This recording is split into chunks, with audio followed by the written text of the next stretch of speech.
Guardian का भी उसमें होना चाहिए और बच्चे का भी। आप देखिए गार्जियन को एक खाली हस्बैंड वाइफ लड़का लड़की का मिलाप नहीं, दो फैमिली का उसमें मिलाप हो रहा है। तो आप परिवार वाले के भी सहमति होनी चाहिए, लड़के लड़की की भी क्योंकि लड़का लड़की को जीवन बिताना है, उनकी भी सहमति होनी चाहिए। गार्जियन को ये चेक करना चाहिए कि उनका बैकग्राउंड, उनका आगे लाइफ म्यूचुअल चलेगा कि नहीं।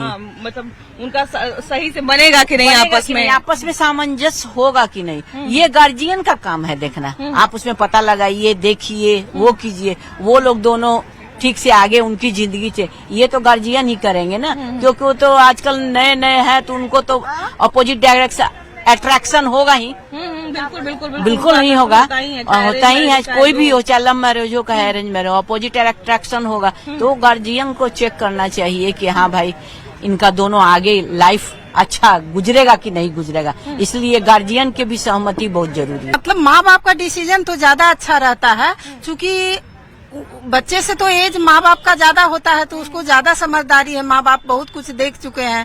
लेकिन बच्चे से भी डिसीजन, क्योंकि जीवन उसके साथ बिताना है, तो बच्चे से भी डिसीजन लेना चाहिए, लेकिन माँ बाप अपना बच्चे से पूछ के ही करें।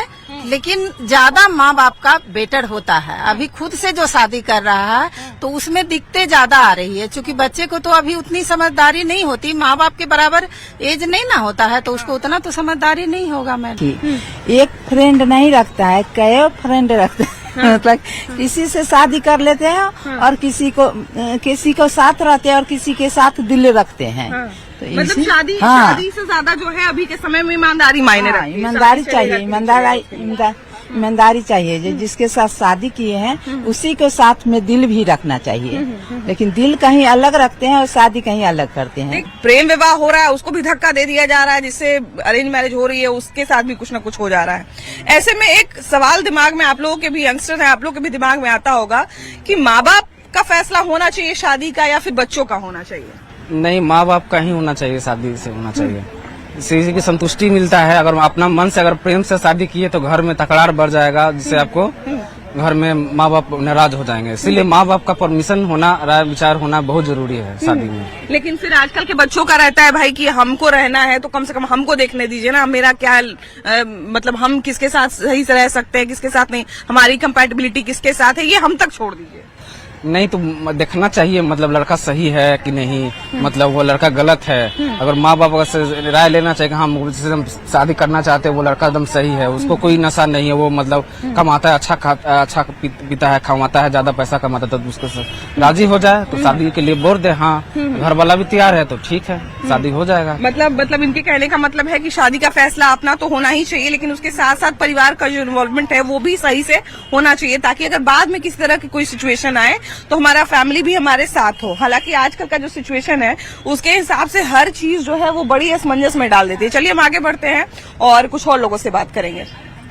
अभी जो युवा शादी करना चाहते हैं उनके दिमाग में एक कॉमन कंफ्यूजन जो है वो ये है कि बच्चे जो हैं वो अपनी मर्जी से शादी करें कि माँ बाप की मर्जी से शादी करें, क्योंकि एक समय हुआ करता था जब माँ बाप पूरी तरह से अपना डिसीजन रखते थे। अब जो है ज्यादातर डिसीजन बच्चों पे छोड़ देते हैं कि नहीं भाई बच्चे जैसा कहेंगे वैसा करेंगे। लेकिन दोनों तरह की शादियों में आजकल हम देख रहे हैं कि कंपैटिबिलिटी की बहुत कमी आ रही है, ट्रस्ट इश्यूज बहुत ज्यादा हो रहे हैं।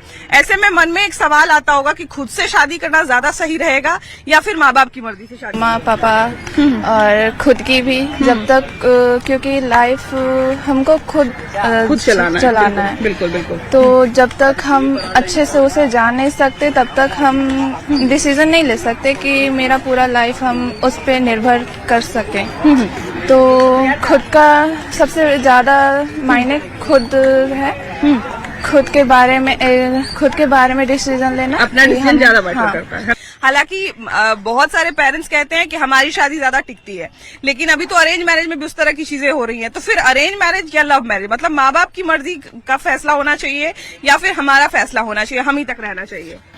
देखिए आप अरेंज मैरिज और लव मैरिज का बात किया, भारत में सबसे कम डिवोर्स रेट होता है, तो शादी होने के बाद बहुत कम चांसेस होता है कि डिवोर्स हो। भारत में सबसे कम डिवोर्स रेट। लेकिन हमारे यहाँ एक ये भी तो मेंटेलिटी है ना कि हम लोग रिश्ते को बहुत अननेसेसरी भी खींचते हैं, क्योंकि हमारे यहाँ समाज का भी बहुत ज्यादा भय होता है, बहुत सारी चीजें होती है, ज्यादातर जगहों पर इस तरह की चीजें नहीं होती है, इसीलिए हमारे यहाँ डिवोर्स रेट कम होता है। हाँ, तो वही वो अच्छा होता है समाज के लिए, मतलब समाज जो करे डिवोर्स ये सब अच्छी तो है नहीं, बट मेरा ओपिनियन है कि सीधा भाई लव मैरिज ज्यादा अच्छा है, क्योंकि आप देख रहे हैं जो पहाड़ थे वो भी अरेंज मैरिज वाला होने वाला था। ड्रम वाला मामला तो लव मैरिज का था। ड्रम वाला मामला था लव मैरिज, उससे एक और भी था उससे पहले वाला। फिर कुकर वाला भी मामला था। अरे बाप रे, कुकर ड्रम, घर की हर चीजों से डर लगने लगा है। वो भी बात है। तो अरेंज मैरिज ठीक है, अगर फैमिली अगर भाई मेरा अगर कोई पार्टनर नहीं है तो लास्ट में अरेंज मैरिज कीजिए। अगर हम अगर किसी से प्यार करते हैं, कोई हमसे प्यार करे और दोनों आपस में लॉयल हैं, तो क्यों लव मैरिज करने में क्या मतलब बुराई है? यहाँ मतलब समाज को एक्सेप्ट करना चाहिए कि लव मैरिज कोई खराब होता नहीं है। हम लोग का बात आदमी सुन के मतलब बोलेगा कि यंग है, ये सब कुछ भी बोल सकता है। नहीं, बट हम लोग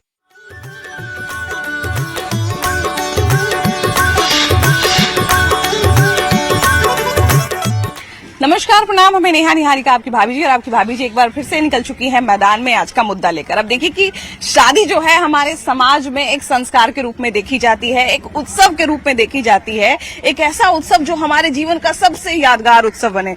सभी लोग चाहते हैं कि भाई हमारे बेटा बेटी या भाई बहन की शादी या हमारी खुद की शादी सबसे यादगार बने, समाज में जो है हमारी प्रतिष्ठा, हमारी इज्जत जो है वो और बढ़ जाए, ये देखकर कि भाई फलाने बाबू ने कितना बढ़िया से शादी किया अपने बच्चों का, चाहे अपना।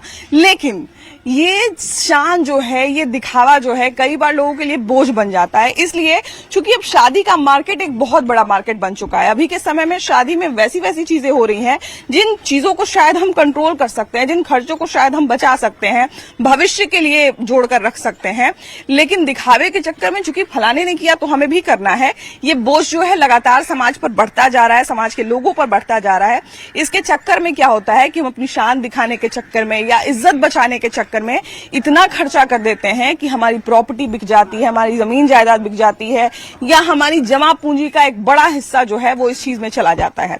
तो सवाल यही उठता है कि भाई क्या शादी जो है अभी संस्कार से ज्यादा दिखावा बन चुका है, और दिखावे के चक्कर में हमारी जो गाढ़ी कमाई है वो लगातार खर्च हो रही है, जिसको हम भविष्य के लिए बचा सकते हैं। इन सारे सवालों पर चर्चा करेंगे आपसे, यानी कि हमारी जनता से। तो चलिए चलते हैं मैदान में। अच्छा, अभी के समय में अगर हम ये कहें कि शादी जो है वो संस्कार कम और दिखावा ज्यादा हो गया है। हाँ, अभी के समय में संस्कार कम और दिखावा ज्यादा हो गया है। हाँ।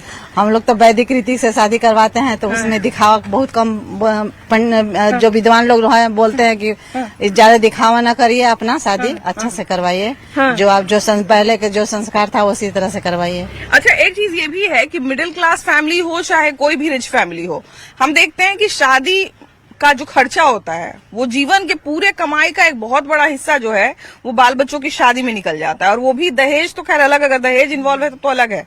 शादी में इस तरह का आजकल बन गया है दिखावे का कल्चर, आपको मेहंदी करना है, संगीत करना है, अलग अलग से सारा चीज करना है। तो क्या ये सारी चीजें जरूरी होती हैं सच में यादगार बनाने के लिए, या फिर आजकल एक तरह का ये दबाव बन गया है कि इतना सब कुछ करना ही करना है शादी में?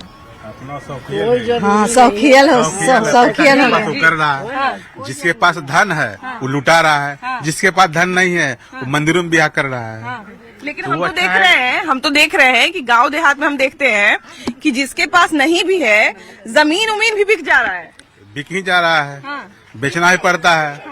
बिना उनसे कुछ होने वाला नहीं है, बिना पैसा का कुछ नहीं होता है संसार में। बिना पैसा के सच बात है कि आजकल जो है वो शादी, अगर हम ये चाहें कि हम जो है शादी को पवित्र रिश्ता के रूप में लेके चले, तो शायद वो संभव नहीं है। अभी जो है वो बच्चे भी जो है उनके भी शौक है बड़े बड़े, हाँ, है ना, और गार्जियन के भी होता है। लेकिन एक तरह से और है ना मैम, कि जैसे दूसरे कोई किया तो हम क्यों कहें, और उससे कम क्यों, मतलब मम्मी उसके पास तो हुआ है ऐसे। तो हम लोग आजकल तो शादी में तो खैर खोल छोड़िए मैम, लेकिन जो 25वां साल गिरा है, 50वां साल गिरा है, उसमें भी लोग जो पुराने लोग भी हैं वो भी शौक कर रहे हैं, और खर्चा मतलब बढ़ा इसी सबसे। पहले तो 50वां तो होता नहीं था, 25वां होता नहीं था, सालगिरह तो जानते भी नहीं थे, याद भी नहीं रहता था लोगों को।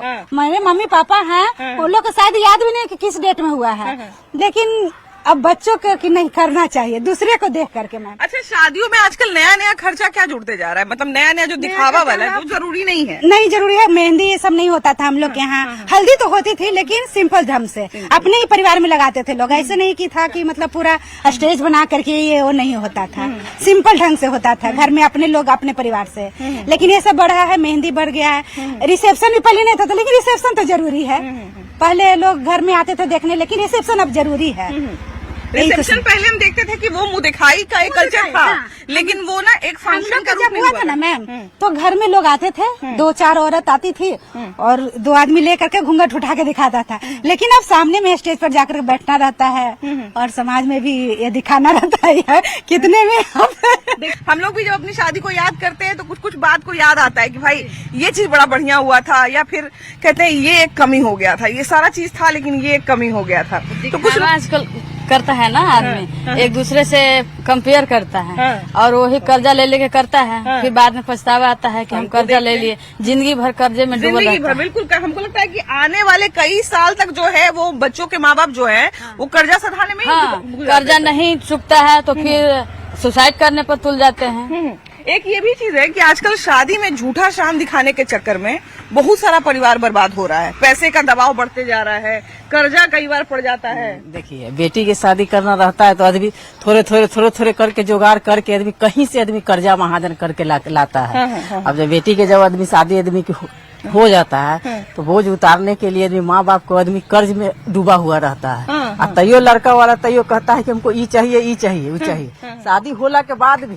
अच्छा, एक तो दहेज वाला खर्चा है ही, लेकिन आजकल हम देख रहे हैं कि दहेज के अलावा जो दिखावटी खर्चा है, लहंगा इतना लाख के होना चाहिए, इतना हजार। लड़की का शौक होता है, लड़की कहती है कि हमको ब्रांडेड मान लिए कि कपड़ा चाहिए और हमको बढ़िया मान लिए कि एथी में हमको शादी चाहिए, अब हॉल चाहिए, उसको खाना पीना मान लिए कि ढंग का होना चाहिए, तो उसमें तो खर्चा होबे न करेगा। अब कैसनो मान लिए कि नॉर्मल में भी कर लीजिए तो समझिए कि 30-20 लाख से कम नहीं खर्चा होता है। ये सब जरूरी रहता है दीदी कि ये मतलब दिखावे के चक्कर में हम लोगों पे ज्यादा बोझ बढ़ गया है कि फलना किया है भाई, मोहल्ले में इतना देखिए दिखावटी, आजकल तो दिखावटी में तो ज्यादा बर्बादी हो रहा है, तो गार्जियन का भी उसमें होना चाहिए और बच्चे का भी। आप देखिए गार्जियन को एक खाली हस्बैंड भाई लड़का लड़की का मिलाप नहीं, 2 फैमिली का उसमें मिलाप हो रहा है। तो आप परिवार वाले के भी सहमति होनी चाहिए, लड़के लड़की की भी, क्योंकि लड़का लड़की को जीवन बिताना है, उनकी भी सहमति होनी चाहिए। गार्जियन को ये चेक करना चाहिए कि उनका बैकग्राउंड, उनका आगे लाइफ म्यूचुअल चलेगा कि नहीं, मतलब उनका सही से बनेगा कि नहीं, आपस में सामंजस्य होगा कि नहीं, ये गार्जियन का काम है देखना। आप उसमें पता लगाइए, देखिए, वो कीजिए, वो लोग दोनों ठीक से आगे उनकी जिंदगी से, ये तो गार्जियन ही करेंगे ना, क्योंकि वो तो आजकल नए है तो उनको तो अपोजिट डायरेक्शन अट्रैक्शन होगा ही। बिल्कुल नहीं होगा, होता ही है, कोई भी हो, चाहे लव मैरिज हो चाहे अरेंज मैरिज हो, अपोजिट अट्रैक्शन होगा। तो गार्जियन को चेक करना चाहिए कि हाँ भाई इनका दोनों आगे लाइफ अच्छा गुजरेगा कि नहीं गुजरेगा, इसलिए गार्जियन की भी सहमति बहुत जरूरी है। मतलब माँ बाप का डिसीजन तो ज्यादा अच्छा रहता है, क्योंकि बच्चे से तो एज माँ बाप का ज्यादा होता है तो उसको ज्यादा समझदारी है, माँ बाप बहुत कुछ देख चुके हैं। लेकिन बच्चे से भी डिसीजन, क्योंकि जीवन उसके साथ बिताना है, तो बच्चे से भी डिसीजन लेना चाहिए, लेकिन माँ बाप अपना बच्चे से पूछ के ही करें। लेकिन ज्यादा माँ बाप का बेटर होता है। अभी खुद से जो शादी कर रहा है तो उसमें दिक्कतें ज्यादा आ रही है, क्योंकि बच्चे को तो अभी उतनी समझदारी नहीं होती, माँ बाप के बराबर एज नहीं ना होता है, तो उसको उतना तो समझदारी नहीं होगा। मैडम एक फ्रेंड नहीं रखता है, कई फ्रेंड रखता है। मतलब किसी से शादी कर लेते हैं और किसी को साथ रहते हैं और किसी के साथ दिल रखते हैं। तो मतलब शादी से ज्यादा जो है अभी के समय में ईमानदारी मायने रखती है। ईमानदारी चाहिए, ईमानदारी चाहिए। जिसके साथ शादी किए हैं उसी के साथ में दिल भी रखना चाहिए, लेकिन दिल कहीं अलग रखते हैं और शादी कहीं अलग करते हैं। प्रेम विवाह हो रहा है, उसको भी धक्का दे दिया जा रहा है, जिससे अरेंज मैरिज हो रही है उसके साथ भी कुछ न कुछ हो जा रहा है। ऐसे में एक सवाल दिमाग में, आप लोगों के भी यंगस्टर हैं, आप लोगों के भी दिमाग में आता होगा कि माँ बाप का फैसला होना चाहिए शादी का या फिर बच्चों का होना चाहिए? नहीं, माँ बाप का ही होना चाहिए, शादी से होना चाहिए। इससे की संतुष्टि मिलता है। अगर अपना मन से अगर प्रेम से शादी किए तो घर में तकरार बढ़ जाएगा, जिससे आपको घर में माँ बाप नाराज हो जाएंगे। इसीलिए माँ बाप का परमिशन होना, राय विचार होना बहुत जरूरी है शादी में। लेकिन फिर आजकल के बच्चों का रहता है भाई कि हमको रहना है तो कम से कम हमको देखने दीजिए ना, मेरा क्या मतलब हम किसके साथ सही से रह सकते हैं, किसके साथ नहीं, हमारी कंपैटिबिलिटी किसके साथ है, ये हम तक छोड़ दीजिए। नहीं तो देखना चाहिए मतलब लड़का सही है कि नहीं, मतलब वो लड़का गलत है। अगर माँ बाप से राय लेना चाहिए कि हम शादी करना चाहते हैं, वो लड़का एकदम सही है, उसको कोई नशा नहीं है, वो मतलब कमाता है, अच्छा पीता है, कमाता है, ज्यादा पैसा कमाता है, तो उसको राजी हो जाए तो शादी के लिए बोल दे। हाँ, घर वाला भी तैयार है तो ठीक है, शादी हो जाएगा। मतलब इनके कहने का मतलब है कि शादी का फैसला अपना तो होना ही चाहिए, लेकिन उसके साथ साथ परिवार का जो इन्वॉल्वमेंट है वो भी सही से होना चाहिए, ताकि अगर बाद में किसी तरह की कोई सिचुएशन आए तो हमारा फैमिली भी हमारे साथ हो। हालांकि आजकल का जो सिचुएशन है उसके हिसाब से हर चीज जो है वो बड़ी असमंजस में डाल देती है। चलिए हम आगे बढ़ते हैं और कुछ और लोगों से बात करेंगे। अभी जो युवा शादी करना चाहते हैं उनके दिमाग में एक कॉमन कंफ्यूजन जो है वो ये है कि बच्चे जो हैं वो अपनी मर्जी से शादी करें कि माँ बाप की मर्जी से शादी करें, क्योंकि एक समय हुआ करता था जब माँ बाप पूरी तरह से अपना डिसीजन रखते थे। अब जो है ज्यादातर डिसीजन बच्चों पे छोड़ देते हैं कि नहीं भाई बच्चे जैसा कहेंगे वैसा करेंगे। लेकिन दोनों तरह की शादियों में आजकल हम देख रहे हैं कि कंपैटिबिलिटी की बहुत कमी आ रही है, ट्रस्ट इश्यूज बहुत ज्यादा हो रहे हैं। ऐसे में मन में एक सवाल आता होगा कि खुद से शादी करना ज्यादा सही रहेगा या फिर माँ बाप की मर्जी से शादी? माँ पापा और खुद की भी, जब तक क्योंकि लाइफ हमको खुद चलाना है। बिल्कुल बिल्कुल। तो जब तक हम अच्छे से उसे जान नहीं सकते तब तक हम डिसीजन नहीं ले सकते कि मेरा पूरा लाइफ हम उस पर निर्भर कर सकें। तो खुद का सबसे ज्यादा मायने खुद है, खुद के बारे में डिसीजन लेना, अपना डिसीजन ज्यादा मैटर करता है। हालांकि बहुत सारे पेरेंट्स कहते हैं कि हमारी शादी ज्यादा टिकती है, लेकिन अभी तो अरेंज मैरिज में भी उस तरह की चीजें हो रही हैं। तो फिर अरेंज मैरिज या लव मैरिज, मतलब माँ बाप की मर्जी का फैसला होना चाहिए या फिर हमारा फैसला होना चाहिए, हम ही तक रहना चाहिए?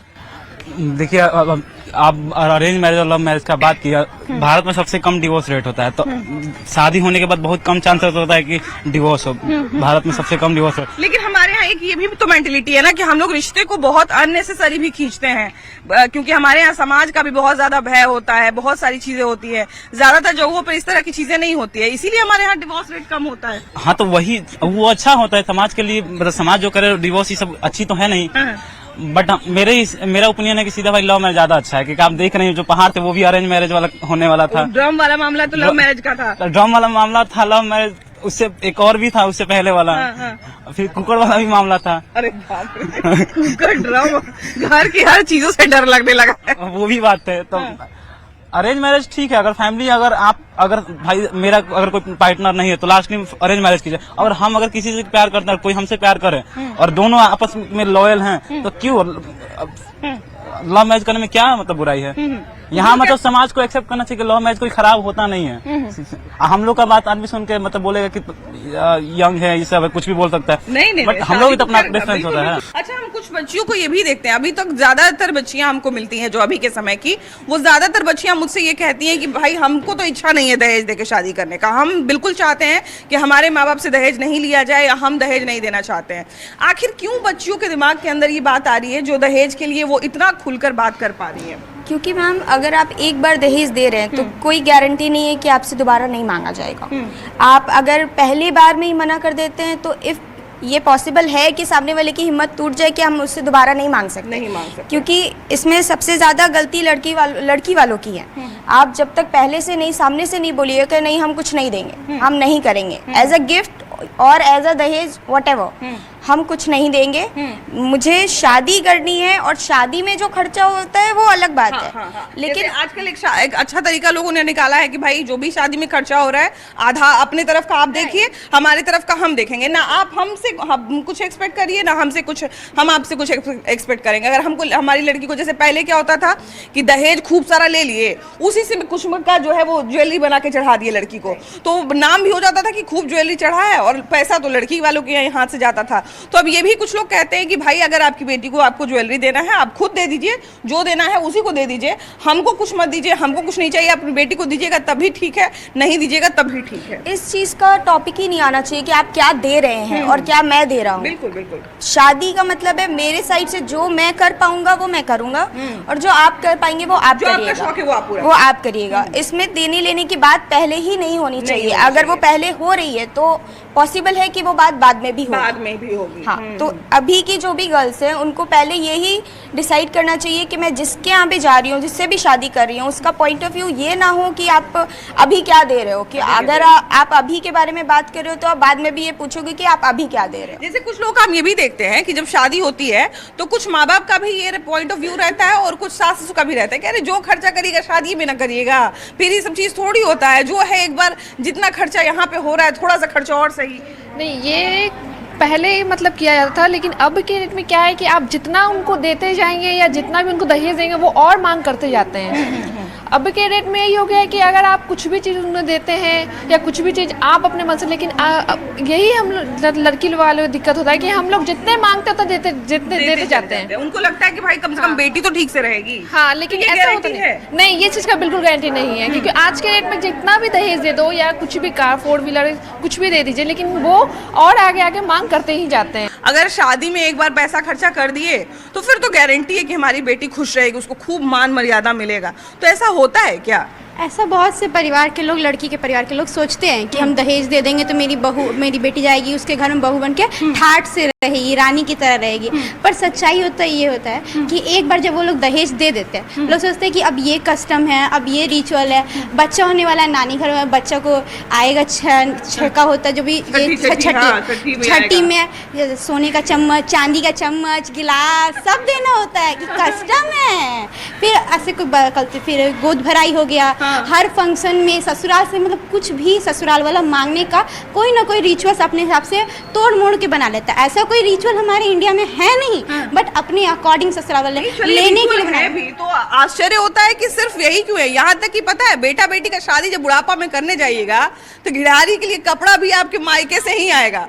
तो समझिए, हम ये नहीं कह रहे कि रीति रिवाज गलत है, लेकिन हमको समझ नहीं आता है कि रीति रिवाज के नाम पर हो या लालच के नाम पर हो, दहेज और दहेज के बाद का भी मांग सारा लड़की से क्यों, लड़की के परिवार से क्यों?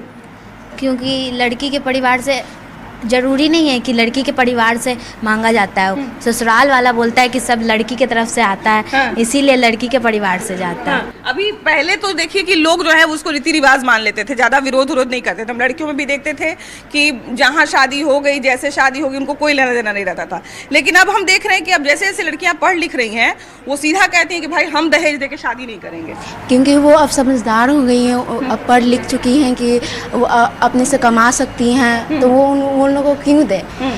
ये ऐसा हो चुका है ना कि लड़की को है ना पार्टनर के रूप में कोई नहीं खोज रहा है, एक घर में काम करने वाली के रूप में है ना खोजा जा रहा है। एक कि जीवन भर में हम जितना नहीं कमाए हैं उतना हम क्या एक लड़की से मांग लें घर से, और घर में वो। अब सोचिए ना कि जिसकी मान लीजिए कि 35-40 हज़ार सैलरी है वो 18 लाख दहेज ले रहा है।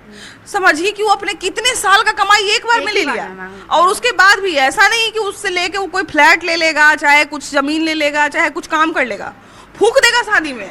हाँ। लेके उड़ा देगा शादी में, लेकिन लेगा जरूर, है ना? ये बना दिया गया है नियम कि गिफ्ट की तरफ में मिलता है ये सब चीज। हाँ। इसलिए ये तो सबके यहाँ होता है ना। ये तो सब करने के लिए लोगों को ये नियम खत्म करने के लिए लड़की को तो पहले पढ़ाना चाहिए। और जो भी लड़की पढ़ लिख के इतना काबिल बन जाती है कि वो खुद के दम पे कमा सकती है, तो उन लोगों को साफ बोलना चाहिए, ना सिर्फ लड़की को, उसके पूरे परिवार को, कि हम दहेज नहीं देंगे। इस दहेज की वजह से हरियाणा जो हरियाणा स्टेट है वहाँ पे लड़कियों को पैदा होते ही मार दिया जाता था। हमारे यहाँ कितना भ्रूण हत्या हुआ करता था। इस वजह से लड़की का जो रेशियो है वो लड़कों से अभी भी कई मात्रा में कमी है। क्योंकि मार दिया जाता है दहेज की वजह से। लड़की की पूरी जिंदगी दहेज के ही अराउंड घूमती है कि पढ़ाएंगे तो दहेज इतना देना पड़ेगा, महंगे कपड़े मत लो, तुम्हारे शादी में भी तुमको दहेज देना है, इतना ज़्यादा बड़े बड़े ख्वाब मत रखो, दहेज देना है। इस सब चीज़ों से लड़कियों के लाइफ में बहुत कुछ रोका भी जाता है। तो इसीलिए हर फैमिली जिसके भी घर में लड़की पैदा होती है उसके माँ बाप को भी ये सोचना चाहिए कि इतना पढ़ाएं, इतना काबिल बना दें कि वो कमाए। और नहीं शादी कर रही है, रोके शादी, बिना दहेज के शादी करें ही नहीं। जब तक लड़की के परिवार वाले जब तक नहीं रोकेंगे एक कस्टम को ख़त्म करने की कोशिश, परिवार वाले, सिर्फ लड़की नहीं, परिवार वाले भी नहीं चाहेंगे, तब तक ये ख़त्म नहीं किया सकता। लेकिन अभी के समय में बच्चों के माँ बाप का सबसे बड़ा कंप्लेन यही है कि बच्चे अपना ज्यादातर समय जो है वो सोशल मीडिया पे बिता देते हैं, मोबाइल पे बिता देते हैं, जिसके कारण सारी एनर्जी उधर ही चली जाती है, परीक्षा की तैयारी नहीं हो पाती है। तो क्या सच में मोबाइल और सोशल मीडिया बच्चों को डिस्ट्रैक्ट कर रहा है अभी के समय में? जरूर कर रहा है, कर रहा है। कुछ बच्चे कह रहे हैं कि नहीं, अगर हम समझदारी से यूज करेंगे तो कैसे डिस्ट्रैक्ट करेगा? समझदारी क्या है उसमें? कोई समझदारी नहीं है, बैन होना चाहिए, एकदम बैन होना चाहिए इंडिया में, बैन ही हो जाना चाहिए। लेकिन अब ये बच्चे तो बड़े बच्चे हैं, 20 साल 25 साल के बच्चे हैं, या भी पिछला जनरेशन सुधरेगा ना, कम से कम जो गैस हो गया पिछला सुधरेगा। अच्छा, बीपीएससी यूपीएससी ये सब बहुत मुश्किल एग्जाम होता है। अभी इसमें जो बच्चों ने टॉप किया है तो उन्होंने बताया कि हमने सोशल मीडिया को बिल्कुल छोड़ दिया था, एकदम छोटा मोबाइल रखते थे। तो क्या अभिभावक के तौर पे आपको लगता है कि सच में सोशल मीडिया बच्चों को डिस्टर्ब करता है और बच्चों को छोड़ देना चाहिए? बहुत डिस्टर्ब करती है, बहुत डिस्टर्ब करती है। अब सोशल मीडिया मतलब एज ए प्लेटफॉर्म आपको न्यूज लेना है तो एक सोशल मीडिया के थ्रू क्यों लेना है? सोशल मीडिया बहुत सारा चीज दिखाता है, उसमें आपको बेनिफिट से लेके आपको मतलब जो डिस्ट्रक्टिव मतलब नॉलेज है वो भी देता है उसमें। अच्छा, लेकिन अभी के समय में देखिए कि जो तमाम स्कूल हैं उन्होंने बच्चों को ग्रुप से जोड़ रखा है, व्हाट्सएप ग्रुप से जोड़ रखा है, वो क्लास करवाते हैं। कई बार हम देखते हैं कि अल्टरनेट क्लास करवाते हैं, आज स्कूल जाना है, कल जो है वो आपको मोबाइल पे क्लास होगा, फिर कल स्कूल जाना है, फिर परसों मोबाइल पे क्लास होगा। तो क्या स्कूल में भी एक अनुशासन, डिजिटल अनुशासन का कल्चर होना चाहिए कि भाई मोबाइल बच्चों को आपको नहीं दिखाना है तो मतलब नहीं दिखाना है? तो आज की डेट में बिना डिजिटल, बिना कंप्यूटर, बिना लैपटॉप का आपका कोई सोल्यूशन नहीं है। यदि आप सोचिएगा हाँ रही सोशल मीडिया, तो सोशल मीडिया एक डिस्टेंस बना के चलिए, सबसे बेस्ट है आपको लैपटॉप। आप अपना पढ़ाई का जो ग्रुप में है उसमें आप ज्वाइन कीजिए। वो डिपेंड करता है बच्चे के क्रेडिट पर, मतलब बच्चे के नॉलेज पे, बच्चे के गाइडलाइंस पे, और बच्चे के गार्जियन किस तरह से उसको टॉयलेट करके बड़ा किए उस पर डिपेंड करता है। यदि आप बच्चे को फ्री कर देते हैं तो ऑटोमेटिक बच्चा आप खोजेगा कोई भी प्लेटफॉर्म जहां उसको मन लगे, तो सोशल मीडिया मिल गई इजी रूप से। एक तो सबसे बड़ा समस्या हमको ये नजर आता है कि अभी के समय में बच्चों के लिए जो सोशल मीडिया का एक्सेस है, अगर हम मोबाइल चला रहे हैं तो हमें भी वही चीजें दिख रही हैं, अगर हमारा 2 साल का बच्चा मोबाइल पकड़ रहा है उसको भी वही चीजें दिख रही हैं, अगर हमारा 12 साल का बच्चा मोबाइल पकड़ रहा है उसको भी वही चीजें दिख रही है। तो कोई फिल्टर नहीं है कि अगर ये बच्चा है तो इसको ये देखना चाहिए कि नहीं देखना चाहिए, सबको एक ही चीजें दिख रही है जी। तो ऐसे में तो समय से पहले बच्चों को दिक्कत हो जाएगी, बहुत दिक्कत होगी। और समझिए कि ये बच्चे के लिए मतलब बहुत दिक्कत है, और कुछ हद तक क्या बहुत हद तक गार्जियन भी दोषी है। 6 महीना साल भर का होता नहीं है शिक्षा, मतलब इस पर शिक्षा मिलेगा उसके नाम पर गलत ही लोग सीखता है, गलत ही लोग सीखते हैं। एक ही मेजर कमी हम ये भी देखते हैं कि सोशल मीडिया जो है वो चलिए ठीक है, बहुत अच्छी चीज है, लेकिन सबसे बड़ी बात है कि हमारे स्कूल सिस्टम में, हमारे स्कूल में सोशल मीडिया को लेकर कोई अवेयरनेस नहीं है। डिजिटल मतलब हमारा चलिए पूरा दौर जो है वो डिजिटल हो चुका है, लेकिन हमारे बच्चों को अभी भी डिजिटल यूज को लेकर बहुत ज्यादा जागरूक नहीं किया जाता। हम जो है वो, हमें जो कांटेक्ट मिलता है हम लोग वो देखते हैं, हम लोग जो चीजें मिलती है वो हम लोग देखते हैं।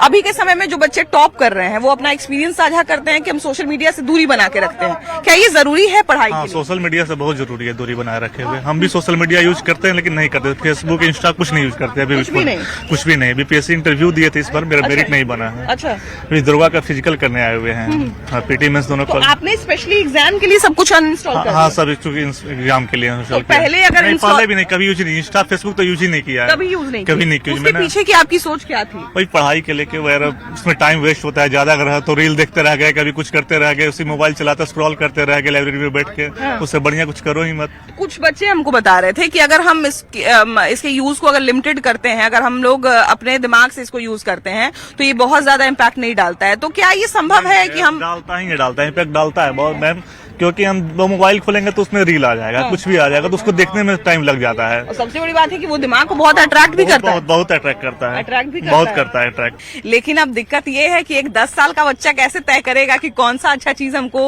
ऑब्जर्व करना है, कौन सा अच्छा चीज को हमको एक्सेप्ट करना है और कौन सा को रिजेक्ट कर देना है? उसके लिए तो गार्जियन को ही चाहिए, गार्जियन को सजेस्ट करना चाहिए कि बाबू इस तरह से करोगे तो बढ़िया रहेगा, तुम्हारे लाइफ में आगे में कोई कठिनाई नहीं होगी।